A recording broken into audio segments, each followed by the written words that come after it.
అనంతపూర్ జిల్లా రాప్తాడు నియోజకవర్గంలో సిద్ధం మహాసభ జరిగింది. మరి సిద్ధం సభ వేలాదిగా లక్షలాదిగా ఒక జనవాహినిగా ఒక ప్రజా సముద్రముగా నిన్న ప్రజలందరూ కూడా ఇసుకేస్తే రాలనంత క్రిక్కిరిసిపోయినటువంటి జనసంద్రాన్ని చూసాము.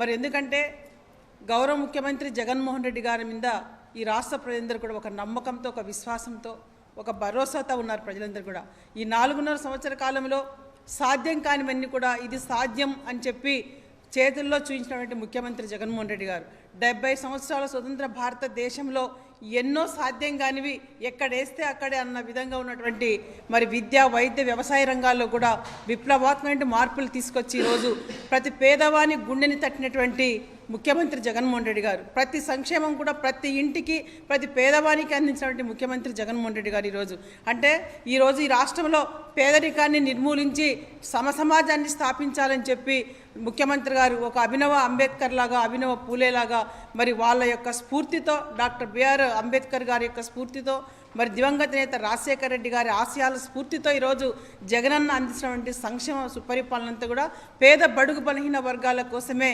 మరి ఈరోజు ఆ వర్గాలన్నీ కూడా ఈ రాష్ట్రంలో ఎంతో సంతోషంగా, ఆనందంగా, మరి ఆనందాన్ని, సంతోషాన్ని పంచడానికే నిన్న ముఖ్యమంత్రి గారికి ఆ జనసందోహం అంతా కూడా లక్షలాదిగా తరలి వచ్చి మేమున్నాం సిద్ధం అని చెప్పి తెలియజేయడానికే లక్షలాదిగా ఒక సముద్రంలాగా తరలి వచ్చారు ప్రజలందరూ కూడా. ఇదన్నీ చూసి ఓర్చుకోలేని ప్రతిపక్ష పార్టీలు ఈ 4.5 సంవత్సర కాలం ఏ విధంగా మన ముఖ్యమంత్రి పైన అనునిత్యం ఈనాడు, ఏబిఎన్, ఆంధ్రజ్యోతి పనిగట్టుకొని రోజు ఏదో ఒక సమస్య లేనిది కూడా సృష్టిస్తూ మరి ప్రజల్ని తప్పుదారి పట్టించే విధంగా ప్రతిరోజు వండి వార్చినటువంటి పేపర్ లేదంటే మరి ఈనాడు, ఆంధ్రజ్యోతి, ఏబిఎన్ ఇవన్నీ కూడా చాలా దుర్మార్గంగా ప్రజల్ని పక్కదారి పట్టించాలని చూస్తున్నారు. నిన్న కూడా ఓర్చుకోలేక ఏదో వాళ్ళ ఆంధ్రజ్యోతి విలేకరుల పైన దాడి చేశారని చెప్పి ఈరోజు అన్ని జిల్లాల్లో కూడా కలెక్టర్ల ఆఫీస్కి వెళ్తున్నారు. మరి ముఖ్యమంత్రి గారి పైన ఒక సీఎం అనేది లేకుండా మీరు ఎంత అసభ్యకరమైనటువంటి చిత్రాలు సృష్టించి పేపర్లు వేస్తున్నారనే దాన్ని కూడా మేము ఈరోజు తెలుగుదేశం పార్టీ వాళ్ళని ప్రశ్నిస్తున్నాము. చంద్రబాబు నాయుడు మరి ఈరోజు నిన్న సవాల్ ఇస్తాడు ముఖ్యమంత్రి గారి పైన. మీ సవాళ్ళకి మా జగనన్న సవాలుకి వచ్చే అవసరం లేదు చంద్రబాబు నాయుడు. మాలాంటి కార్యకర్తలు, నాయకులమే మీకు సమాధానం చెప్పే అంత జగన్మోహన్ రెడ్డి గారి 4.5 సంవత్సర కాలంలో ప్రజా సంక్షేమ సుపరిపాలన అందించాడు. ఎక్కడైనా ఏ వేదిక పైన కూడా మేమందరం కూడా సిద్ధంగా ఉన్నాం చంద్రబాబు నాయుడుకి సమాధానం ఇవ్వడానికి. ఇది చంద్రబాబు నాయుడు తెలుసుకోవాలని చెప్పి ఈ సందర్భంగా చంద్రబాబు నాయుడుకి హెచ్చరిస్తున్నాను. ఎందుకంటే చంద్రబాబు నాయుడు మీరు 14 సంవత్సరాలు ఈ రాష్ట్రంలో, ఉమ్మడి రాష్ట్రం అనుకోండి, నవ్యాంధ్రప్రదేశ్లో కూడా ముఖ్యమంత్రిగా 5 సంవత్సరాలు చేశారు. ఏదైనా పేద ప్రజలకి కానీ, అక్క చెల్లెళ్ళకి కానీ, విద్యార్థులకు కానీ గుర్తుండే ఒక సంక్షేమ పథకాన్ని మీరు అందించారా? ఈ రాష్ట్రంలో ప్రజల కోసం పనిచేశారా? మీరు పేద ప్రజలను ఏనాడైనా ఆదరించారా? మీ పరిపాలనలో మీరు కదా దాచుకోవడం ఈ రాష్ట్రంలో. అలా చేసినందుకే కదా 2019 ఎన్నికల్లో మీకు ప్రజలు పెద్ద ఎత్తున బుద్ధి చెప్పి 23 స్థానాలకే మిమ్మల్ని పరిమితం చేసి మరి తెలుగుదేశం పార్టీ ఉనికి లేకుండా ఈ రాష్ట్ర ప్రజలు చేశారు. ఇంకా కూడా మీరు బుద్ధి లేకుండా ఈరోజు జగనన్నపై ఏడుస్తున్నారంటే ఎంత నీతిమాలిన రాజకీయాలు చేయాలని మీరు చూస్తున్నారు. అసలు ఈ రాష్ట్రం కోసం, ఈ రాష్ట్ర ప్రజల కోసం మీరు ఏనాడైనా పనిచేస్తున్నారా? మీరు తలదాచుకుంటున్నది పక్క రాష్ట్రాల్లో. ఏదో ఎప్పుడో తరచుగా వచ్చి మేము ఈ రాష్ట్రంలో పరిపాలన చేస్తాం, రాష్ట్ర ప్రజలకు అది చేస్తాం, ఇది చేస్తామంటే రాష్ట్ర ప్రజలకు మీ పైన నమ్మకాలు ఏ రోజో పోయినాయి. చంద్రబాబు నాయుడు గతంలోనే మీకు బుద్ధి చెప్పారు. రాబోయే రోజుల్లో కూడా మీకు ప్రజలు బుద్ధి చెప్పడానికి సిద్ధంగా ఉన్నారనేది చంద్రబాబు నాయుడు గుర్తుంచుకోవాలి.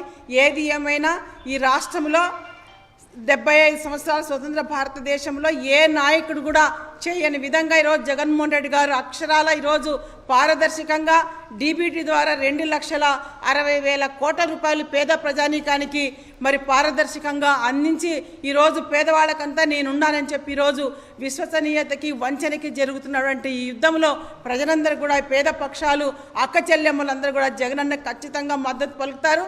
175కి ఖచ్చితంగా ప్రజలు మద్దతు ఇవ్వడానికి సిద్ధంగా ఉన్నారు. ఎందుకు మాట అంటున్నామంటే ఈరోజు 4.5 సంవత్సర కాలంలో జగనన్న 125 సార్లు డీబీటీ ద్వారా బటన్ నొక్కి పేద ప్రజలకు అండగా నిలబడ్డారు. పేద ప్రజలే నా యొక్క అక్క చెల్లెలు, నా ఎస్టీ, నా బీసీ, నా మైనార్టీ అని చెప్పి ఈ వర్గాల కోసం పనిచేసిన ముఖ్యమంత్రికి ఖచ్చితంగా ప్రజలందరూ కూడా సిద్ధమవుతున్నారు. 2 ఓట్లు వేయడానికి, 2 బటన్స్ నొక్కడానికి ఈరోజు ప్రజలు సిద్ధమవుతున్నారనేది కూడా తెలుగుదేశం పార్టీ వాళ్ళకి ఒత్తాసు పలుకుతున్నటువంటి పవన్ కళ్యాణ్ గారు వీళ్ళందరూ కూడా తెలుసుకోవాలని చెప్పి కూడా ఈ సందర్భంగా నేను తెలియజేస్తున్నాను. Thank you.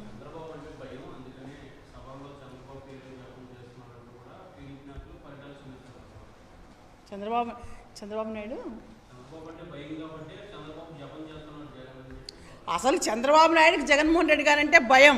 ఎందుకంటే 14 సంవత్సరాలు అవకాశం ఇస్తే పేద ప్రజలకు ఏనాడు కూడా ఏమి చేయనటువంటి చంద్రబాబు నాయుడు తన స్వార్థం కోసం తన వర్గాలని, తన దుష్టచేష్టాన్ని పెంచి పోషించి ఈ రాష్ట్రాన్ని దోచి కొల్లగొట్టింది చంద్రబాబు నాయుడు. ఈరోజు చంద్రబాబు నాయుడు గురించి భయపడే పరిస్థితి రాష్ట్రంలో పేద ప్రజలకు కానీ, జగనన్నకు కానీ, వైఎస్ఆర్సీపీ నాయకులకి ఎవ్వరికి లేదు.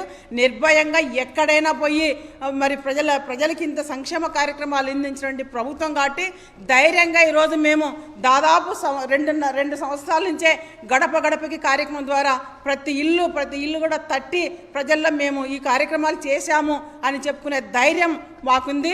ఎక్కడ కూడా చంద్రబాబు నాయుడిని చూసి భయపడే పరిస్థితి మా వైఎస్ఆర్సీపీ నాయకులకు కానీ, పార్టీకి కానీ లేదు. అది ఏదన్నా ఉంటే చంద్రబాబు నాయుడుకు ఉండాలి.